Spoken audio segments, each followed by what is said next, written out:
Olá, meu nome é Alberto, seja muito bem-vindo e bem-vindo ao canal Dev Eficiente. No episódio de hoje a gente vai falar sobre a história da evolução da API da Stripe, que no mundo atual, né, é considerada aí uma das gigantes desses gateways de pagamento, né, que estão por trás de vários serviços que a gente utiliza no dia a dia.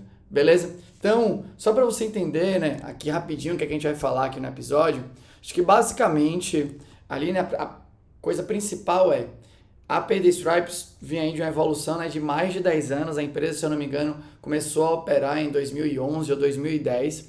E eles escreveram em 2020 um post longo explicando como é que foi esse processo de evolução, né, de como a empresa começou, a ideia era integrar, servir pagamentos apenas via cartão de crédito, que é um tipo de pagamento, e a parada foi crescendo, obviamente, né? Foi expandido pelo planeta, e aí teve que suportar mais formas de pagamento, e aí isso gerou bastante problema, bastante desafio técnico para que ela conseguisse evoluir. Uma característica importante aí da API da Stripe é que ela é feita para que pessoas desenvolvedoras possam utilizar essa API para fornecer esses meios de pagamento nos produtos que elas participam.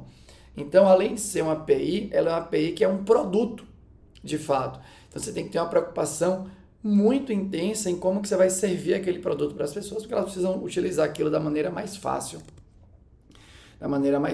possível. Então, né, eu acho que além disso, tem outras coisas relacionadas aqui, né, a evolução, a Domain Driven Design especificamente, e também uma parte de aceitar que a gente vai fazer besteira com o passar do tempo, que eu quero falar para você aqui nesse início. O que tem a ver ali, né, com Domain Driven Design? O texto, o link está aqui na descrição, deixa bem nítido que, à medida que eles foram entendendo cada vez mais do problema que eles estavam resolvendo, né, de meios de pagamento, entendendo cada vez mais as nuances de cada meio de pagamento, a galera foi começando a enxergar cada vez mais possibilidades ali, né, de pô, como é que eu posso juntar tudo para oferecer uma parada mais unificada, quais são os tipos de pagamento, né, se eu fosse tirar aqui uma média geral que a gente suporta, né, como é que a gente pode tirar, né, juntar as partes que fazem sentido, deixar separadas as partes que não fazem sentido, e por aí vai. Então, quando você pensa em Domain Driven Design, né, design dirigido a domínio e tudo mais, passa muito por isso. Quanto mais você entende do problema, obviamente mais capaz você é de pensar em soluções que sejam mais adequadas para resolver aquele tipo de problema. Então, sua capacidade de resolver coisas, de propor soluções que sejam realmente interessantes, em algum momento fica limitada pelo seu conhecimento do domínio que você está tentando resolver. E isso leva a outra coisa, que é, se você de fato está participando da construção de um produto que com o tempo vai se mostrar um produto de sucesso, assim, não tem como não acontecer, beleza? De você tomar decisões que são ruins. Independente do seu nível técnico, você que está vendo esse vídeo, você pode ser a pessoa com mais capacidade técnica que já existiu nesse planeta. Se o produto que você está participando vai durar pelos próximos 10, 15 anos, não existe nenhuma dúvida que é uma decisão que você está tomando hoje, independente do quanto você pensou nessa decisão, alguma delas vai se mostrar muito ruim no futuro. Vai se mostrar muito ruim porque as variáveis que você tem agora são muito mais limitadas do que as variáveis que você vai poder acessar ali no futuro, né? A profundidade do seu conhecimento é menor, caso você esteja nesse lugar daqui a 10 anos, a profundidade do seu conhecimento é menor do que será daqui a 10 anos, e o seu nível de conhecimento do problema limita a sua capacidade de propor soluções que sejam ultra interessantes. Ela parece interessante agora, porque daquelas variáveis que você está enxergando, mas daqui a um tempo a gente sabe que ela vai ser um lixo. E tá tudo bem. Acho que isso é legal de você pensar. Tá tudo bem, faz parte do jogo. E isso dá um pouco de calma para você não ficar naquele desespero de não, calma aí, se tudo mudar e se não sei o quê. Vai mudar. Vai mudar. Só que você não sabe o quê. O que você imagina que vai mudar tem uma boa chance de ser bem distante do que vai mudar de verdade. Então, o seu preparo que você vai deixar agora no código não vai servir, porque a parada vai ser diferente. Beleza? Então, acho que o começo foi um pouco longo antes de eu entrar aqui especificamente no texto, né, nos detalhes que eu acho que são legais, mas eu achava que era importante falar sobre isso. Então eu separei aqui o texto, beleza? Eu considero um post muito legal, tá bom? É grande, né? Você vê aqui o scroll, tá piquititico e tudo mais, mas assim, recomendo demais você ler.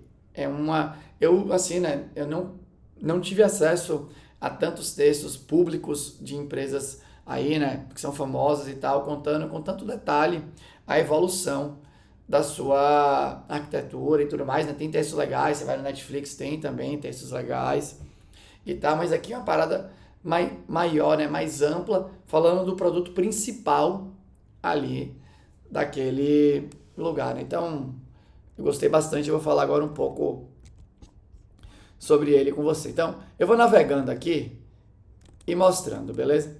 Então, primeira coisa aqui, né, como a parada começou. Eles têm um print aqui, não sei se dá pra ver direito aqui, eu dei um zoom na parada. Eles começam mostrando um print aqui, né, que uma vez saiu uma notícia falando, olha, como é simples você realizar um pagamento utilizando a Stripe. É tão simples quanto você coloca aqui, né, 7, 8 linhas, e aí o print que colocaram foi esse scroll aqui apontando para a API da Stripe, onde você passa, né, os parâmetros necessários para que aquilo funcione. E é legal, né, quando você vê esse parâmetro aqui, né, card entre colchetes, number e tal, pelo menos é uma sintaxe não, é um formato de parâmetro que era muito característico quando você mandava informações para uma aplicação escrita com Ruby, né, com Rails, não sei se a Stripe ainda hoje é feita, eu não sei se nem era Rails aí na época, né, o framework, mas tem uma carinha aí. Então ele começa aqui, né, falando uma parte que é importante, que é essa daqui, ó. A Stripe começou suportando pagamentos, né, nos Estados Unidos, especificamente pagamentos com cartão de crédito. E aqui tem uma coisa que é importante, que é o cartão de crédito ali, né, é um pagamento, aquela API ali que estava exposta, basicamente fazendo um processamento que era assíncrono. Você mandava pagar um cartão e você recebia a resposta dizendo pagou ou não pagou.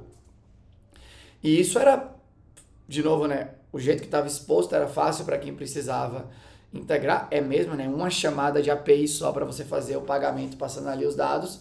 De fato, do meu ponto de vista, é fácil ali, né, e fácil e simples, né, simples no sentido que são poucos elementos para você compreender, para usar, e fácil que é fácil de você chamar a parada aí. Então começou desse jeito. Só que aí tem uma questão que foi importante aqui para eles, foi que depois entrou essas duas formas de pagamento, nessa ACH aqui, né, ACH Debit, que fala que é um meio de pagamento comum dos Estados Unidos desde 1970. Não vou entrar aqui no detalhe, né, que eu não vou saber explicar direito. E também eles começaram a suportar o pagamento via Bitcoin. E aqui começou, né, os primeiros sinais ali de algum tipo de coisa que ia ficar atrapalhada na API. Porque esses dois modos de pagamento já puxavam a necessidade de processar o pagamento de maneira assíncrona. Você não tinha como, não estava no controle da Stripe, fornecer uma resposta para o ponto chamador dizendo assim, olha, o pagamento aconteceu. Não. Cada um deles tinha um processo diferente. O do Bitcoin podia até ser mais longo, se eu não me engano, ou algo do gênero aqui, ou o débito ali, ACH, acho que era o primeiro, né, que precisava ser um pouco mais longo, demorava alguns dias. E na questão do Bitcoin, inclusive, apareceu uma característica que não era apenas mais um passo, porque no primeiro é isso, no ACH débito ali, né, enfim, vou falar aqui em português, você pedia para pagar e esse pagamento era consumado aí, né, alguns dias depois, talvez similar ao boleto bancário aqui no Brasil, né? Então se eu peço para pagar um boleto agora, quando aquele boleto for processado, né, acho que aqui um arquivo XPTO é gerado e a empresa tem acesso a isso, ela processa aquele arquivo para ver se foi pago mesmo. E aí, sei lá, né, ela pode chamar um callback se ali, né, um webhook ali que está configurado, que você deixou lá um endpoint para saber, olha, o boleto foi pago, né, não sei o que, importante espetacular. Já no Bitcoin não tinha só isso. Então aqui tem uma parte que é importante, é que eles contam que foi necessário introduzir aqui, ó, uma nova abstração para lidar apenas com Bitcoin. Então percebe, né?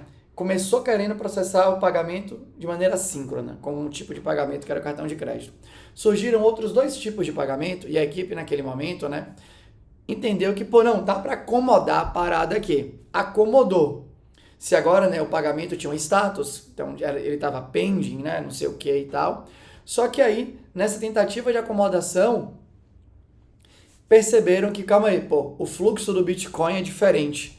Não é só mando o pagamento e agora eu recebo a resposta agora, eu recebo via uma chamada, enfim, né, de um endpoint meu posteriormente. Agora tinha passos intermediários que tinha ali, né, trabalhos da pessoa que era desenvolvedora para configurar as coisas e tudo mais. Então, precisou de uma abstração nova, que eles chamaram aqui, né, de Bitcoin Receiver. Aí o que foi acontecendo aqui? O tempo foi passando e novas, sei lá se a palavra é essa, né, modalidades de pagamento foram adicionadas. Então aqui nesse quadrozinho aqui você vê, né, que você tem apenas uma que é imediatamente finalizada, que era o cartão. Você tinha algumas que eram finalizadas posteriormente, né, ACH Debit, SEPA Direct Debit, sei lá, né, BACS Debit, BACS Debit. Aí você tinha outras ações aqui, né, que aqui nessa primeira aqui era No Customer Action Required, ou seja, você mandava pagar e depois dava tudo certo. Aqui tinham passos intermediários que não era nem a pessoa desenvolvedora, né, era a pessoa cliente, se eu não me engano, que tinha que fazer aqui. Então você tinha aqui nesse Ideal, Alipay, Giropay, banco. Aqui já foi a parada, né, expandida o mundo afora. E aqui você tinha, né, para esse tipo de forma de pagamento aqui, você tinha, né, o pagamento ficava, né, era processado posteriormente. Então, Bitcoin, multibanco, paper checks e tudo mais. Então, você tinha aqui embaixo pagamentos que exigiam ações aí da pessoa que era cliente ou algo assim. E você tinha esse outro conjunto, né, que o processamento tinha que ser assíncrono. E aí, o que aconteceu? Eles começaram a achar, né, a empresa começou a achar que fornecer agora a API para que as pessoas desenvolvedoras pudessem configurar todos esses passos começou a ficar muito complicado. Era muito trabalho para a galera que precisava realizar as integrações com a Stripe. E isso daqui é uma parte que eu considero que é importante, que é o tempo inteiro a empresa, de novo, né, eu não conheço as pessoas da Stripe, eu não conheço a Stripe, eu só estou baseando minha análise no texto, beleza? Pelo texto, e obviamente, né, talvez a história não seja tão bonita como está no texto, né, só para deixar registrado, mas você vê essa preocupação recorrente de, caramba, será que o design da minha API está oferecendo uma experiência de uso interessante? Eu gosto muito de pensar desse jeito, eu não estou com o livro aqui, mas eu acho que quando você pensa em design, no sentido de prover uma experiência de uso da coisa a melhor possível, isso faz você pensar cada vez mais como é que tá, pensando aqui em código, né? Como é que tá a sua API. A pessoa sabe como é que ela vai usar a sua API, ela sabe qual caminho ela tem que seguir, ela vai ficar perdida na hora de decidir por quais caminhos. Ela está recebendo, né, um nível de abstração que é adequado para o tipo de problema que ela está precisando resolver. Tudo isso no texto começou a ser discutido. E dessa inquietação surgiu aqui a primeira tentativa deles, da empresa, né? A primeira tentativa da empresa de fazer um redesign do que estava sendo oferecido. Então, antigamente você tinha simplesmente, você quer pagar, como você tem um método de pagamento, escolhe o método, pau na máquina, vai que vai, e aí você tem uns configuradores para passos intermediários ali, né, para endereços intermediários que as pessoas eventualmente precisam acessar e tudo mais, e a pessoa desenvolvedora tinha que fazer tudo isso. Aí eles tentaram fazer uma divisão que era, eu vou ter de um lado uma fonte do pagamento e do outro lado o processamento relacionado àquela fonte. E aí eles contam aqui, né, que essa primeira tentativa de redesign gerou, eles começaram a pensar e perceberam que não ia dar super certo. Ia dar muito trabalho. E aqui o problema ficou nítido. Ia dar muito trabalho, por quê? Só aqui, né, para voltar. Vou deixar isso aqui marcado. Por que dá muito trabalho? Porque a API de pagamentos dele surgiu da Stripe. A API de pagamento da Stripe surgiu para aceitar pagamentos com cartão de crédito de maneira assíncrona. Ela foi evoluída para aceitar pagamentos de maneira assíncrona.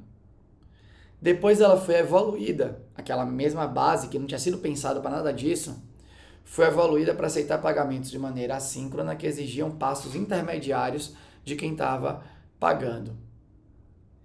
E aí, a parada começou para não suportar aquilo. Tentar suportar não estava dando jogo. E eu considero que isso faz parte completamente, né, do processo. Se o seu código nasceu, sua arquitetura, enfim, né, pensando aqui, né, você tem a arquitetura que vai definir ali, né, você pensa assim, ó, acho que esse é o modelo que vai suportar bem os meus requisitos. Deixa eu pensar agora como é que eu vou fazer a minha implementação. Então, você tem essa mistura de arquitetura que define ali, né, o direcionamento e o design que você vai, no seu dia a dia ali, né, aperfeiçoando dentro dos limites que a arquitetura impõe.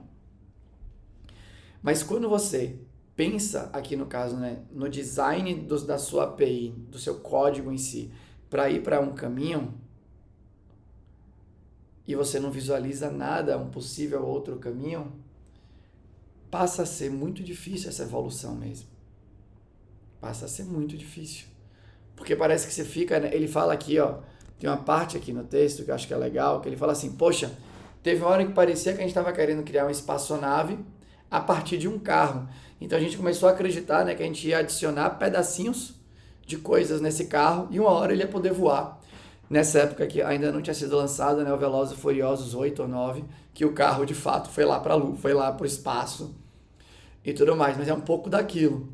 Então, aqui eles tiveram um momento forte de pausa que foi, caramba, não dá para continuar assim. A gente precisa pensar num outro design, do zero, como se esse não existisse. A gente vai ter agora dois caminhos aqui, né? Um caminho que tem esse legado de decisões, né, que a gente tomou quando a gente tinha aquele determinado conhecimento, e agora a gente vai criar, né, um outro caminho, porque a gente está num outro momento de conhecimento. E é isso que eu falei para você no início, que conversa muito com as ideias do Domain Driven Design. O nível de conhecimento dessa empresa em relação a pagamento cresceu muito. Novas conexões foram feitas na mente das pessoas. Calma aí, dá para pensar numa coisa que é bem melhor do que a gente tem hoje. E aí, quando você tem um produto de muito sucesso, eventualmente isso vai acontecer, né? Você vai perceber que você tem que ir para outro caminho. Então, eu lembro também de outro texto que eu li, né? Não falei que eu não li, que não tinha muitos, mas, por exemplo, já me lembrei de outro aqui, né, que eu li da Netflix, sobre uma parte lá do processamento de streaming deles, que eles tiveram que tomar a decisão. Tô falando de uma parada maior, né? E tudo mais. Beleza? Porque aí, se você conhece, seu conhecimento se aprofunda e você vai para outro caminho. Você entende agora que tem mais possibilidades. Lá no Domain Driven Design tem uma parte lá, né, mais pro final do livro, que fala lá dessa refatoração, que é de aprofundamento do modelo. Então você manja mais, logo você vai agora fazer refatorações que não são estritamente técnicas, de deixa eu mover para cá, mover para lá, para facilitar a testabilidade. Não, você vai refatorar, você vai rearrumar para representar um novo momento de conhecimento que você tem sobre aquele problema. E aqui nessa parte é legal que a galera fala que foi um trabalho de 3 meses, 5 pessoas, né, 4 pessoas de engenharia, uma pessoa de produto, com participações especiais em pessoas que também tinham bastante entendimentos, né, sobre pagamentos. Foram para um hotel ou algo do gênero.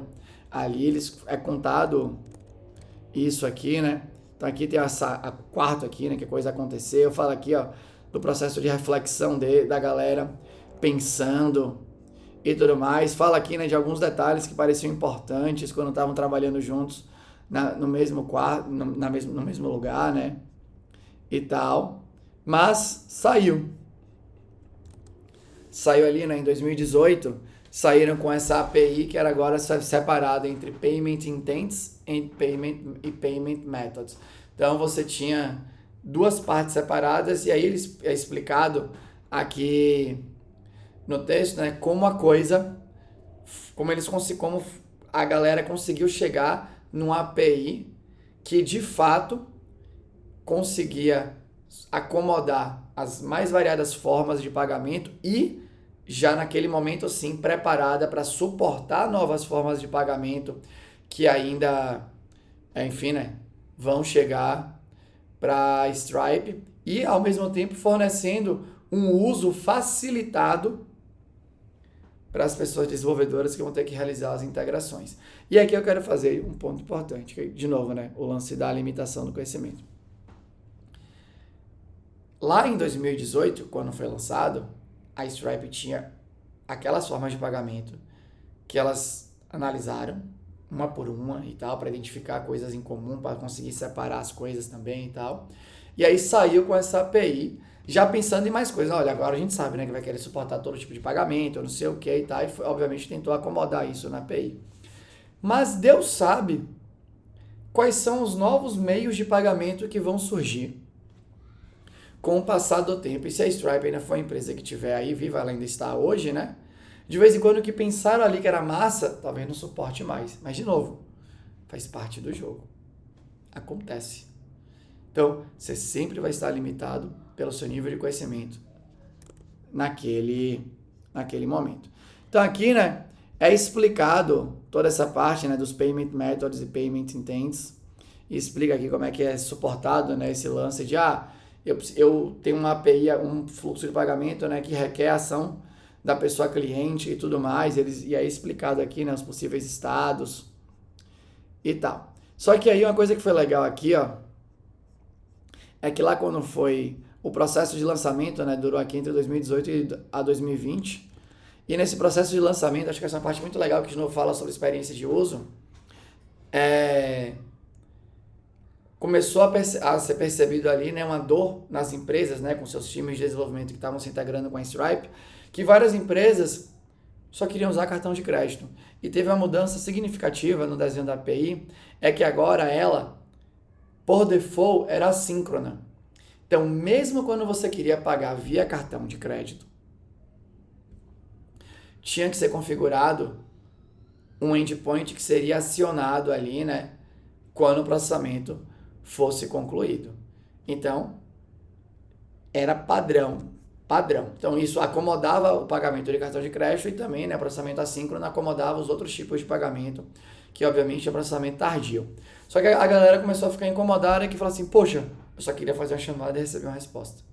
Eu não queria ter que programar aqui, né, um endpoint que vai ser chamado via um callback e tudo mais, né? Então eu tenho que configurar esse meu endpoint que vai receber esses parâmetros, que eu vou ter que processar se o pagamento foi feito ou não foi feito.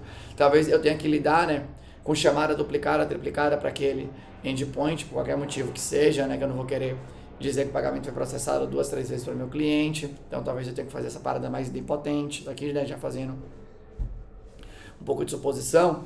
E uma coisa que foi legal é que lá pro final eles, cadê aqui um packaging? Aqui, ó. Não, calma aí. Aqui, ó. A última solução deles para facilitar esse problema que eu acabei de contar para vocês, né, de querer um uso mais fácil, eles lançaram o que eles chamaram aqui de Convenient Packaging of the API. Então, basicamente aqui, ó, você tinha um método de pagamento que não exigia nenhum tipo de autenticação com o provedor do pagamento ali. E aí você agora poderia fazer um pagamento aqui, ó, de um valor XPTO com um determinado payment, com aquele payment method que queria, e você tinha esse parâmetro extra que passava aqui, ó, error on requires action true. Então basicamente se eu quero fazer um pagamento que não requer nenhum passo adicional ali no meio, eu agora posso usar isso e eu vou ter a minha resposta padrão ali. Então, de novo, o que isso significa? O que isso representa? Esse pensamento em prover uma experiência de uso interessante. Então, para ir fechando aqui, quando você pensa no design do seu código, na sua API e tudo mais, você tem que pensar para além de usar a técnica X e YZ. Você tem, na minha opinião, né, o seu drive principal eu vou servir quem com esse código? E como é que eu posso servir essas pessoas da melhor maneira possível, né? Como é que o uso delas, o uso da minha API pode ser o mais simples possível? Como é que eu guio, a minha API guia o uso de maneira a facilitar o trabalho de quem vai, enfim, né, codar a parada e tudo mais. No post é também contado, né, esse processo de ter 2 caminhos de pagamento e tudo mais, que foi duro para Stripe. Mas enfim, isso aqui, né, é uma história de evolução super massa, tá bom? Então, se você tiver gostado, deixa um comentário aqui, né? Finalizando, se você não tiver gostado, tiver uma crítica construtiva, deixa aqui também com a educação. Eu vou ter o maior prazer em responder, beleza? E para fechar tudo, se você ainda está aqui, eu quero te convidar, né, a conhecer a jornada Dev Mais Eficiente. É o nosso treinamento ali, né, onde a gente te prepara para ter muita profundidade técnica quando a gente fala de design e arquitetura de software, e aí te dá o caminho para que você consiga impulsionar a sua carreira através dessa profundidade, beleza? Então, atualmente, né, quem é que mantém o nosso treinamento ali, as pessoas que vão te assistir, né, tirar suas dúvidas e tal, sou eu, Maurício Anish, Rafael Ponte, beleza? E aí fica o convite para você conhecer mais do nosso trabalho, clicar aqui no link da descrição, né, acessar a nossa página para ver se isso faz sentido para você, né? Se você quer ter mais habilidade em construir APIs, em evoluir essa API, em deixar a parada preparada, respeitando o seu horizonte ali, né, que você enxerga naquele momento, eu realmente te convido para clicar aqui no link da descrição para nossa página, para conhecer um pouco mais do que a gente oferece. Beleza? Mas era isso. Fica bem. Até a próxima.